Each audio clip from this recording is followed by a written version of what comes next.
My influencer parents hoped I'd die so they could go viral. I woke up to the smell of harsh bleach and the steady, annoying beep of a heart monitor. The last thing I remembered was carrying a heavy tray of coffee at the diner, and then just complete blackness. Your heart stopped for 2 minutes, the emergency room nurse said, her voice actually shaking. You are 17 years old. What exactly have you been taking? I tried to sit up, but my arms felt like wet noodles. Just caffeine pills, I mumbled. I have to stay awake. I work the breakfast shift, go to high school, then clean offices until 2 in the morning. She looked at me like I was insane. Where are your parents? They're really busy. They are lifestyle influencers. They need my paychecks to buy designer clothes for their content. Once they go viral, we will be rich. My boss from the diner, Big Mike, stepped into the hospital room. He looked absolutely broken. Maya, I found you seizing on the kitchen floor. You haven't eaten a real meal in 6 days. I can't afford food, Mike. My mom needs the newest smartphone for her vlogs or her engagement drops. The nurse didn't even blink. She picked up the phone and called my parents on speaker. They finally answered on the 9th ring. What? My mom snapped, loud club music blasting in the background. You are ruining our vibe right now. Ma'am, your daughter had a massive heart attack from severe exhaustion, the nurse said, her voice ice cold. There was a long pause, then my dad scoffed. Seriously? Well, tell that ungrateful brat she better not lose her job. We have a leased sports car payment due on Thursday. She almost died, Big Mike yelled. My mom sighed, like I was just a giant inconvenience. Honestly, if she did die, a tragic loss might be exactly what our channel needs to finally blow up. Think of the massive sympathy donations we would get. The entire room went dead silent. My own mother wanted me dead for views. I am calling child services right now, the nurse whispered. Big Mike grabbed my hand, his grip warm and steady. This kid is coming home with me and my wife. Today, I live with Mike. I finally sleep 8 hours a night, and I haven't watched a single vlog since. If your own parents wanted you dead just for fame and viral views, would you ever forgive them?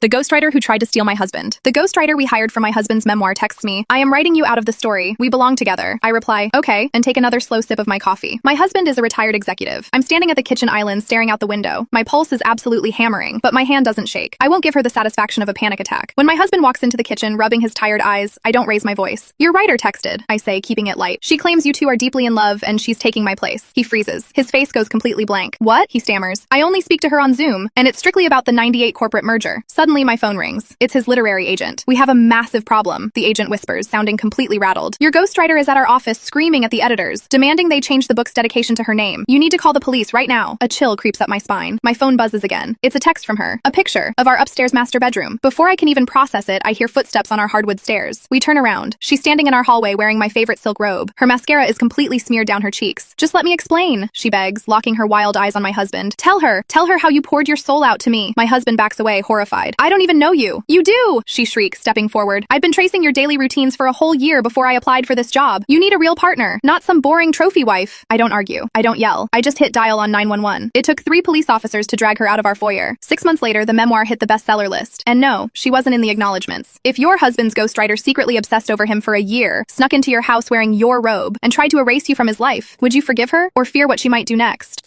How a grease monkey saved my mom's 5-star catering disaster. My mom was a high-end wedding planner and absolutely obsessed with image. At 17, I wasn't allowed to date anyone who didn't wear a sweater vest and play tennis. No mechanics, no skaters, and definitely no guys with motorcycles, she'd say, wiping imaginary dust off our marble counter. Naturally, I fell for Chase. He drove a loud, beat-up Mustang, wore heavy steel-toed boots, and always had a smudge of motor oil on his jaw. Mom would have fainted, but Chase had a secret. He was totally